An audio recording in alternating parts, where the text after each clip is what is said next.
오늘 함께 보실 말씀은 시편 39편 8절에서 11절까지의 말씀입니다. 시편 39편 8절에서 11절까지의 말씀입니다. 우리 함께 봉독하겠습니다. 나를 모든 죄에서 건지시며 우매한 자에게서 욕을 당하지 아니하게 하소서. 내가 잠잠하고 입을 열지 아니함은 주께서 이를 행하신 까닭이니이다. 주의 징벌을 나에게서 옮기소서. 주의 손이 치심으로 내가 쇠망하였나이다. 주께서 죄악을 책망하사 사람을 징계하실 때에 그 영화를 좀먹음같이 소멸하게 하시니 참으로 인생이란 모두 헛될 뿐이니이다. 셀라. 아멘. 앞서 세 번의 시간을 통해서 형상, 하나님의 형상, 그림자라고 이제 번역이 되었는데요. 그 부분에 대해서 함께 나누었습니다. 그 의미를 잘 이해를 하고 계셔야 또 8절부터 등장하는 내용들을 이해할 수 있기 때문에 제가 오랜 시간 이렇게 설명을 드렸습니다. 7절에 다윗은 주여 이제 내가 무엇을 바라겠습니까? 그 말은 형상으로서의 그 삶을 내가 바랍니다. 그림자요 헛된 일로 소란하는 이 땅의 육의 율법에 그 재물을 쌓는 데가 아니라 그것은 하나님의 열매가 될 수 없죠. 형상으로서의 그 열매가 되기를 내가 바랍니다. 제가 이제 신약의 바울의 내용으로 이렇게 여러분께 설명을 드렸습니다. 이게 똑같은 말이에요, 사실은. 자, 그런데 그것은 내가 할 수 있는, 내가 원한다고 해서 되어지는 것이 아닙니다. 주님께 달려 있습니다. 자, 그 바램도 당신에게 있습니다. 그 말이었죠. 내 안에 있는 것이 아니라 당신 안에 있습니다. 이렇게 원문으로는 되어 있습니다. 그러니까 하나님을 믿는 것, 내가 하나님의 자녀가 되는 것, 그 모든 내 안에 있는 그 바램도 사실은 하나님께 달려 있습니다. 거기까지 내려간 거죠, 다윗이. 이것이 아들의 역사 속 삶의 원리라고 말씀을 드렸습니다. 자, 생명, 보배를 담고 있는 질그릇의 모습이에요. 이게 형상이죠. 그럼 오늘 8절에 나의 모든 죄에서 건지시며가 여러분 무슨 의미일까요? 형상, 질그릇 그 아들의 삶이 아니라 그림자, 이 육의 삶, 율법에 머무는 그 삶, 그것이 헛된 일로 소란하며 재물을 이 땅에 이 육에 쌓는 그것을 이제 성경이 허물이라고도 하는데요. 오늘 이제 죄라고 이제 번역이 됐는데 허물로도 번역이 됩니다. 그러니까 성경이 우리를 죄와 허물로 죽었다 이렇게 말을 하죠. 거기서 나를 건져주세요. 이제 그런 말이에요. 자, 뭐 어떤 성경은 이제 죄를 허물이라고도 이제 번역을 해놓기도 합니다. 반드시 형상, 질그릇, 아들은 하나님의 생명, 보배를 드러내는 일을 하게 되어 있어요. 그리고 하나님의 열매로 맺어지게 되어 있습니다. 왜냐하면 하나님이 미리 정하셨고 미리 아셨단 말이에요. 단순히 이 말은 윤리와 도덕, 착한 일을 많이 한다는 그런 말이 아니라 나는 그 생명과 사랑, 은혜가 아니면 하나님 안에 있는 그 일이 아니면 도저히 존재일 수도 살아갈 수도 없습니다 하는 하나님으로부터 비롯된 나를 보게 되는, 그렇게 나는 하나님의 성전, 하나님과 연합된 진짜 나로 여기게 되어 있어요. 그게 열매란 말이에요. 착한 일을 하는 게 열매가 아니고. 그럼 그를 지혜에 있다 이렇게 말을 합니다. 성경이. 지혜가 단순히 지능적인 어떤 그 수준을 말하는 게 아니라 하나됨, 하나님과의 그 아버지와의 연합됨을 알물 보고 가는 자들, 깨닫는 자, 그를 지혜에 있다 이렇게 말을 해요. 그럼 우매한 자, 어리석은 자가 어떤 자이겠습니까? 당연히 그러함을 알지 못하는 자. 전혀 관심이 없는 자. 오늘 본문 8절에서 그 우매한 자, 어리석은 자라고도 이제 번역이 되는데, 욕을, 그러한 자들에게 욕을 당하지 않게 하세요. 이렇게 되어 있는데요. 조롱이에요. 이게 조롱. 조롱에 나를 놔두지 마세요. 이렇게 되어 있습니다. 물론 세상의 기준과 같이 그 율법의 잣대로 보았을 때 여러분 누가 어리석은 거예요? 보이지도 않고 감지할 수도 없는 정말 하나님의 당신의 원함과 뜻이 아니고서는 하나님을 알 수 없는 그 하나님과 하나님의 생명으로만 존재하며 살아갈 수 있다고 하는 그 자가 우매하고 어리석은 거죠. 세상의 기준과 가치로 봤을 때. 아니, 솔직해 보자고요, 우리가. 우리도 늘 그렇잖아요. 우리가 힘든 게 왜 힘듭니까? 이게 진짜 생명된 그 삶이, 그 삶으로 이게 맞나? 싶을 때 많지 않습니까? 내 기준과 같이 그 판단으로 보았을 때 이게 진짜 하나님의 생명을 가진 그 보배를 가진 아들, 하나님의 자녀의 삶이 맞아라고 생각할 때가 많아서 힘든 거 아니에요? 내 원함과 뜻대로 안 되어질 때, 아니 그 정도는 아니더라도 세상이 추하고 더럽고 악하다고 여기는 그 일들이 나에게 생기면 안 된다라고 생각이 드는데, 그런 일들이 생길 때마다 괴롭고 힘들지 않은 짓이냔 말이에요. 그런데 뭐가 진짜 생명의 삶에 하나님의 자녀의 그 삶의 잣대냔 말이에요. 이 땅에 어떤 것이에요? 우리는 그걸로 힘들잖아요. 정말 내 안에 하나님의 생명이 없어서 힘들어요? 우리 주말씀 교회는 그럴 거라 생각합니다. 진짜 내 모습. 하나님의 생명이 아니라 정말 헛된 일로 소란하고 그러한 나의 삶을 볼 때 힘들죠? 우리 주말씀 교회 성도 모든 분들은. 자, 예수님이 이렇게 말씀하셨어요. 마태복음 6장 19절부터 21절입니다. 너희를 위하여 보물을 땅에 쌓아두지 말라. 거기는 좀과 동록이 해하며 도둑이 구멍을 뚫고 도둑질하느니라. 오직 너희를 위하여 보물을 하늘에 쌓아두라. 거기는 좀이나 동록이 해하지 못하며 도둑이 구멍을 뚫지도 못하고 도둑질도 못하느니라. 내 보물이 있는 그곳에는 내 마음도 있느니라. 이렇게 말씀하셨어요. 자, 거기에는 좀과 동록이 해하며 도둑이 구멍을 뚫고 도둑질 못한다. 이렇게 되어 있는데, 도둑질 한다. 이렇게 되어 있습니다. 그러니까 썩어 없어질 것들이라는 거죠. 사람들은 그것들을 가치 있게 여기며 서로 가지려고 한다는 거예요. 그런데 하늘의 보물, 그 보배는 좀이나 동록이 해하지 못하는 썩어지지 않는 것이란 뜻이고, 자, 도둑이 도둑질을 못한다. 왜 그렇습니까? 당연히 못하죠. 그들은 그것을 보배로 보지 않는단 말이에요. 아니, 보지 못하는 거죠. 그게 아무 쓸데없는, 가치 없는 것이기 때문에 이것을 우매하다, 어리석다 하는 거예요.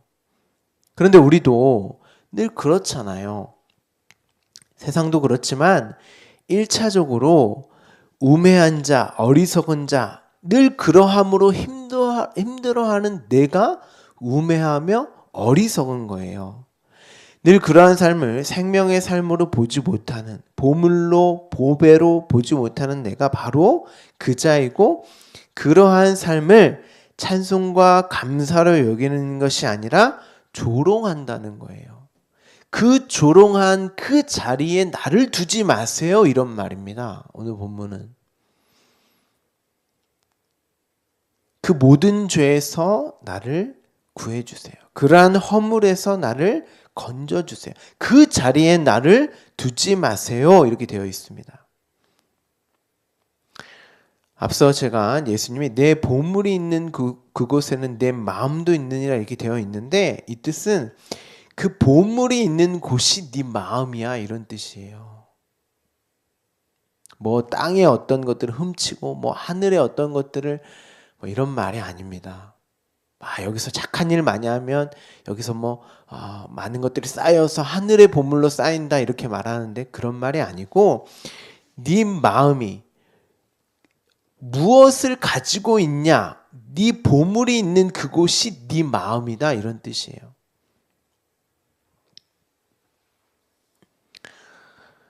그런데 그 일은 앞서 누구에 의해서만 되어진다고 했죠? 하나님의 뜻, 원함으로 되어지는 일이라고 이렇게 했습니다. 그것을 다윗이 인생 속에서 뼈저리 경험을 한 거예요. 결국 나의 원함이라는 것이 이 육으로서의 그 원함. 그래서 하나님이신 예수님도 베드로, 교회의 대표잖아요. 그렇죠? 그의 사랑을 한사코 거절하는 거예요. 예수님도 이 육을 입고 있는 그 아들의 원함으로서 되어지지 않는, 그러니까 베드로도 마찬가지죠. 근데 그거 나쁜 거 아니잖아요. 목숨 걸고 내가 당신과 함께 하겠습니다. 이렇게 이랬단 말이에요, 베드로가. 안 된다는 거예요. 하나님이신 그분이 거부했단 말이죠. 결국 너는 그렇게 사랑하게 되면 그 사랑으로 나를 죽일 거야. 그리고 실제로 그 사랑으로 예수님을 배반했습니다. 이게 죄고 허물이에요. 이 배반하다 이 단어가 또 죄와 허물 이 단어랑 또 뜻이 같아요. 같은 단어예요. 그 사랑의 실체, 티끌이온 먼지에 불과한 자의 사랑의 실체가 그렇단 말이에요. 우리의 원함이 그렇단 말이에요. 거기서 나를 구원해 주세요. 그런데 구절을 보시면 뭐라고 합니까? 내가 잠잠하고 입을 열지 아니함은 주께서 이를 행하신 까닭입니다. 이렇게 되어 있습니다. 지금 다윗이 아무 말도 안 한다는 그런 말인가요? 아니죠. 그 말, 앞서서 우리가 39편의 1절부터 4절까지 내용을 잘 가지고 계셔야 해요. 그래야 입을 열지 아니하고 잠잠하다라는 이 구절이 이해가 됩니다. 그 율법의 그 말, 이 육으로서 내가 하나님을 섬기고 사랑할 수 있다고 하는 결국 그건 이 육인 나의 어떠함으로써 비롯된 거잖아요. 그러니까 그것도 이 땅에 이 육의 보물을 쌓는 거예요. 나의 의로 쌓는 거예요, 그게. 근데 그 말을 하지 않는다는 거죠. 그것을 앞서 내 혀로 범죄하지 않는 것이라는 거죠. 그러니까 베드로의 어떤 그러함, 그것이 결국 범죄하는 거예요.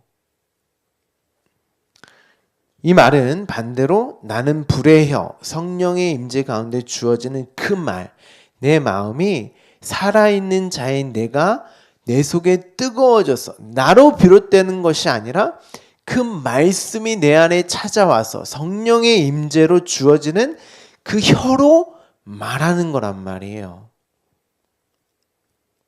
당신이 내 안에 찾아오셔서 생명을 주시고 이게 생명을 주시는 것 그 자체가 말이고 영이라고 했잖아요.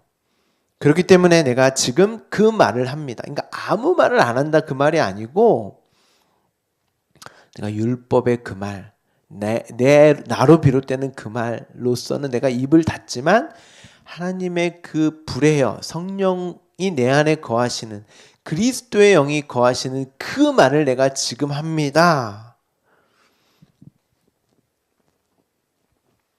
이게 모든 죄에서 건짐을 받은 우매하고 어리석은 그 자리에서 조롱의 자리에 있지 않는 거란 말이에요.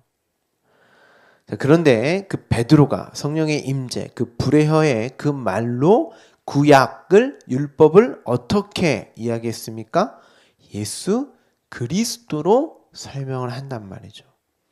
바로 이것이 죄로 허물로 죽은 너희를 구원한 그 내용이야 라고 설교를 했습니다. 이것이 10절과 이제 연결이 되는데요. 자, 주의 징벌을 나에게 옮기소서 이렇게 다윗이 말을 합니다. 여기서 이제 징벌이라고 되어 있는데 재앙입니다. 그러니까 어떤 재앙이냐면 마지막 장자의 죽음의 재앙. 출애굽 당시 여러분이 사전을 찾아보면 출애굽 11장 1절에 그 단어라고 나와 있어요. 그러니까 이 재앙은 사실 앞서 첫 번째부터 9가지의 모든 재앙을 함축한 재앙이죠. 사실 그 하나의 재앙이에요. 10가지로 되어 있지만 그 장자의 죽음의 재앙을 말하는 거고, 그런데 이 재앙이 이스라엘에게는 떨어지지 않는 게 아니었죠. 그 재앙이 이스라엘에게도 떨어졌어요. 왜냐하면 그 애굽이었단 말이에요. 이스라엘도 비껴나간 게 아니에요. 1차적으로는 떨어졌는데 누가 대신 죽으신 거예요? 어린 양 예수 그리스도. 그렇죠? 분명 장자의 죽음이 이스라엘로부터 유월절 어린 양의 죽음으로 옮겨진 거죠. 지금 그 말을 하고 있는 거예요, 다윗이. 그런데 그 재앙, 10가지의 그 재앙이 이스라엘에게는 무엇으로 주어집니까? 말로 주어진단 말이에요. 계명의 10으로. 그렇죠? 이건 하나님 당신의 사랑을 담고 있죠.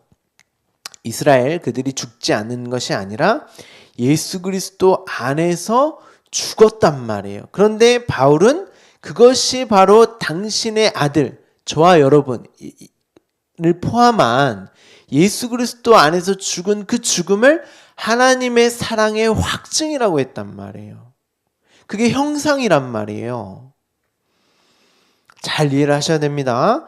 그런데 재앙으로서가 아니라 하나님 사랑의 확증으로서의 그 죽음, 그것을 다윗이 주의 손이 치심으로 내가 쇠망했다 이렇게 말을 합니다.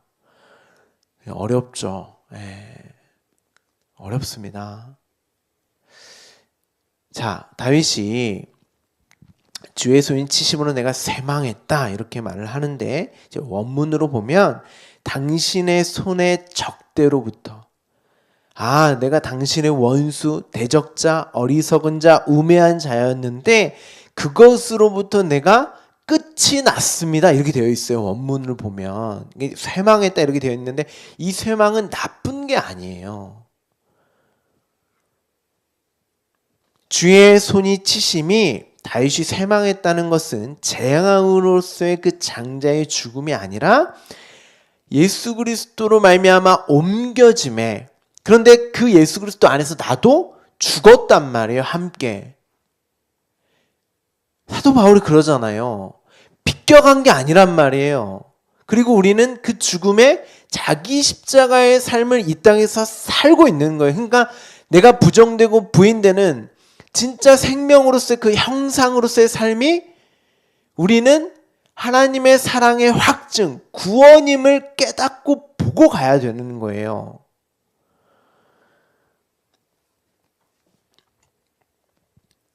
다윗은 이 쇠망했다라는 것이 재앙으로서의 그 장자의 죽음이 아니라 하나님 사랑으로서의 그 죽음이 나에게 주어졌고, 예수 그리스도와 함께 죽었고, 내가 그리스도 안에서 내 안에 그리스도만 사는 그 생명을 가진 진짜 아들로 살아났습니다. 그 말을 하는 거예요.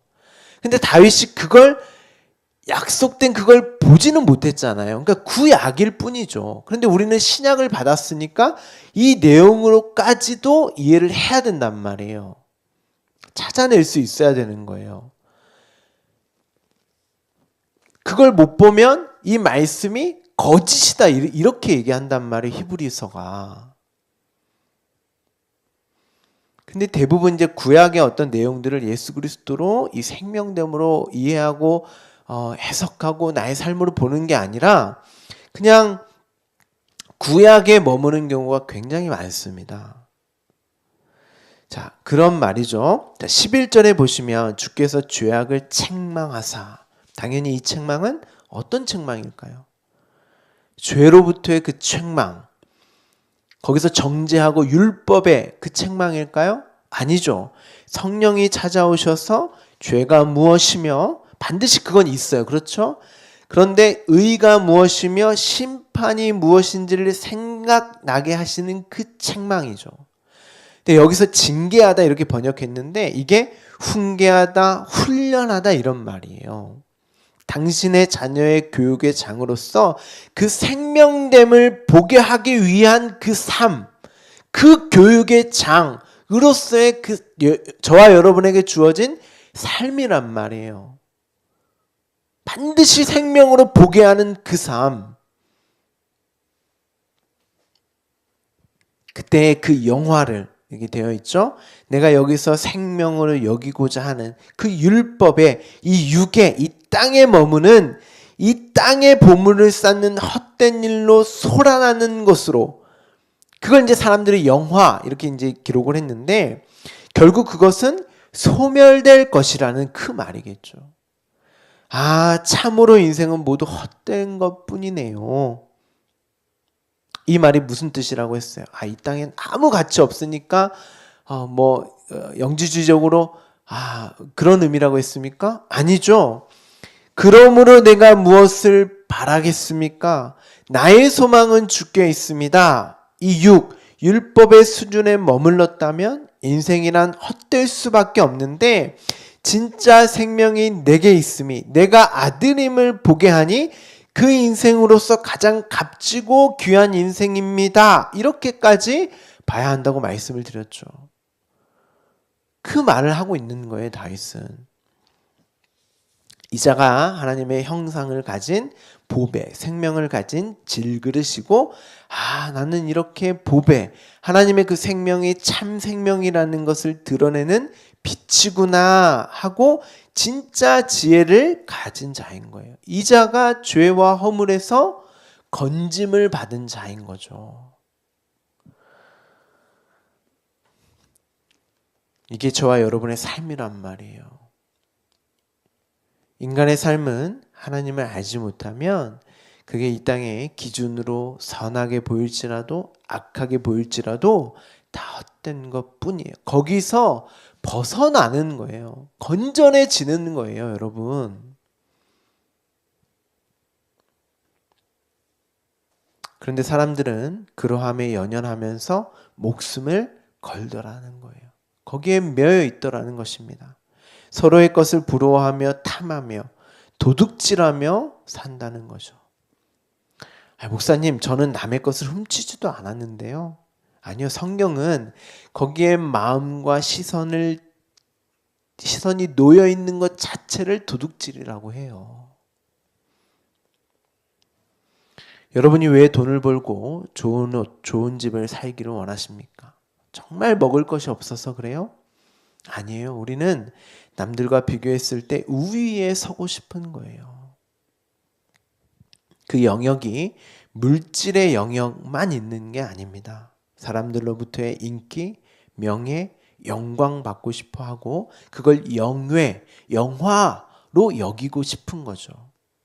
존경받고 싶어 하는 단순히 다른 사람뿐만 아니라 나 스스로 인정받고 칭찬받고 싶어 하는 그것도 다 마찬가지입니다. 그것을 도둑질이라고 하는 거예요. 진짜 하나님의 그 말을 잘못 내 것으로 취해서 사용하는 것이기 때문에. 그런데 다윗은 그러한 우매한 어리석은 나로부터 죄와 허물로부터 건져달라고 지금 그 진리된 그 말을 하고 있는 것입니다. 그 간절함의 기도가 12절부터 기록되어져 있습니다. 우리가 함께 내일 12절, 13절 함께 보고 이제 또 시편 39편을 마무리하도록 하겠습니다. 기도하겠습니다.